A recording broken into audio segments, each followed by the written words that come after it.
Imagine for a moment public servants using your hard-earned tax dollars, not for, fixing roads or helping schools, but for personal getaways. Yeah, treating city property like their own private retreat. That sounds almost unbelievable, right? Mm. But today, we're doing a deep dive into a federal indictment that's really shaking things up in New Orleans. Mm-hmm. We were talking about the big one, the 28-count federal indictment of New Orleans Mayor LaToya Cantrell and her former security guy, Jeffrey Vappie. And this isn't just, another headline. This is historic. Absolutely. She's Yeah. the first sitting New Orleans mayor ever to face federal criminal charges. And the charges themselves, well, they're pretty explosive. Yeah, you've got conspiracy, wire fraud. Obstruction of justice, making false statements. I mean, it's a long list. And it all ties back to this alleged scheme going on for years that prosecutors say costs the city, over $70,000? Over $70,000, exactly. Correct. So our mission here is to kind of pull back the curtain on these charges. We want to dissect the alleged scheme, look at the details. And importantly, place it in context, right? New Orleans, Louisiana. There's a history there. A long history, yeah. We'll look at the specific accusations, how they allegedly tried to, cover their tracks, and what this all means for the city, for the residents. Okay, let's get into it. All right, so the indictment, it really hinges on this alleged personal, intimate relationship between Mayor Cantrell and Jeffrey Vappie. Starting back in October 2021, apparently, and running right up until he retired just recently, June 2024. And this isn't just background noise. The indictment positions this relationship as the foundation for the fraud charges. Right. That's what's really striking here, how this alleged personal connection supposedly became the engine for, defrauding the city of New Orleans. So Vappie was claiming to be on duty, getting paid, claiming expenses. But allegedly, he was doing personal things, often with the mayor herself. Which, if true, it's more than just misusing funds. It really undermines the whole point of public safety resources. Definitely. Turning a security role into something Yes. entirely. It erodes that public trust. Exactly. And the indictment, it gets really specific. Sources say Vappie went with Cantrell on at least, get this, 14 trips, domestic and international. Wow, 14. And in private messages, Cantrell apparently called these trips times when we are truly alone. That phrase definitely stands out, using a security detail for private time. It paints a pretty stark picture. Let's look at an example they highlight. San Francisco, April 2022. Okay. Vappie reportedly got paid for a 15-hour workday. But what was he allegedly doing? Wine tasting, wasn't it? Wine tasting, while billing the city for 15 hours. And the city expenses Cantrell approved for just that outing.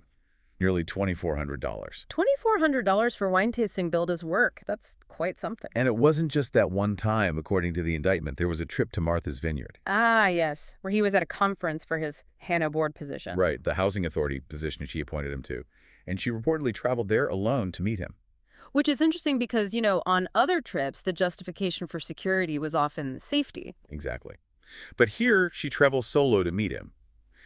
It feeds into this idea in the indictment that his role was extensively and conspicuously different, Yeah, very different from other security members. And when he wasn't available, she often just wouldn't take anyone else from the detail. And then there's a Pontalba apartment, a city-owned property. Allegedly treated like their personal residence, coordinating times to meet there while he was supposedly on the clock. She even allegedly canceled work events to facilitate these meetings. Which, again, adds another layer if that's proven true, prioritizing personal time over official duties funded by the public. So you put all these alleged pieces together, the trips, the apartment, the expenses. What's the bottom line for taxpayers? Well, the indictment puts the figure at over $70,000 just for Vappie's travel and salary tied to this alleged misconduct. $7,000. And the key point is, this wasn't like an accounting error. The indictment lays out a pattern, a years-long alleged scheme. Right. A systematic thing, not an oops moment. And maybe even more damning, the claim that they knew it was wrong. Yeah, talk about that. The sources mention warnings. Apparently, yes. An associate explicitly texted Cantrell back in April 2022, warning her that using public money for the relationship was a felony. A felony? Wow. So getting a direct warning like that. It really shifts the narrative, doesn't it? From potential negligence to, alleged willful criminal conduct. That makes the charges much more serious. Okay, so if they knew it was wrong, how did they allegedly try to hide it? The cover-up attempts seem pretty involved. They definitely do. They reportedly use WhatsApp, A lot. And how much is a lot? Over 15,000 messages, pictures, audio clips, just in an 8-month window. 15,000, that's an incredible amount of communication. It really is. And apparently when media speculation started bubbling up, Vappie started looking into WhatsApp's security features and criminal lawyers. that's what the indictment alleges, yes. It suggests an awareness, maybe even a panic setting in. And Cantrell's alleged actions with WhatsApp. Well, the indictment claims she manually deleted thousands of messages and then submitted a false affidavit. False affidavit. About what? Claiming she'd turned on automatic message deletion way back in 2021, but prosecutors say she actually did it in December 2022. After the media speculation had already started. Precisely. And she's also accused of hiding over 50 photos from the grand jury. Deleting messages, false statements. It does sound like a playbook we've seen before in other high-profile cases. It does echo patterns seen elsewhere, yeah. Efforts to conceal, to obstruct the investigation. And it wasn't just digital stuff, right? The alleged obstruction went further. According to the indictment, yes, Vappie allegedly lied directly to FBI agents about the relationship. And Cantrell. Accused of making false statements to the grand jury, and, significantly, allegedly pressuring the acting police superintendent. Pressuring them how? To overrule findings from an internal NOPD investigation into Vappie's conduct. When the superintendent refused. Let me guess. She wasn't happy. Apparently not. The indictment says she ordered Vappie put back on her security detail anyway, and later told the superintendent he'd be replaced. Wow. Using her position like that. And there's one more incident described that's pretty concerning. What's that? A private citizen took photos of Cantrell and Vappie dining out together, while Vappie was supposedly on duty. Okay, Yeah. just taking photos in public. Right. But Cantrell allegedly used her office to get non-public information about this citizen, then filed a police report, and even tried to get a restraining order against them. For taking a picture in public, that seems like an extreme reaction. It suggests, potentially, an attempt to use official power to intimidate and silence scrutiny. It's a serious allegation. You know, hearing all this, it's important to remember, like you said earlier, the context. This isn't happening in a vacuum. Absolutely not. New Orleans and Louisiana more broadly has a, shall we say, long and well-documented history with public corruption. There's that famous quote, isn't there, about half the state being underwater and the other half? Under indictment. Yeah, it's a cynical joke, but it reflects a persistent reality, or at least perception. And the stats kind of back that up, don't they? They do. Louisiana consistently ranks poorly, near the top, actually, for public corruption convictions per capita. Compared to its population size, there's a high number of officials found guilty. It's almost like baked in. Some sources even quote people saying politicians and crime there have been hand in hand since before the Louisiana Purchase. It's a deeply ingrained narrative, unfortunately.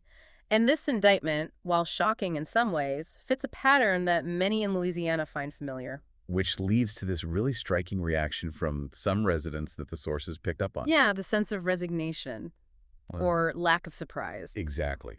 Comments like, corruption in New Orleans, who knew? Like it's just Tuesday.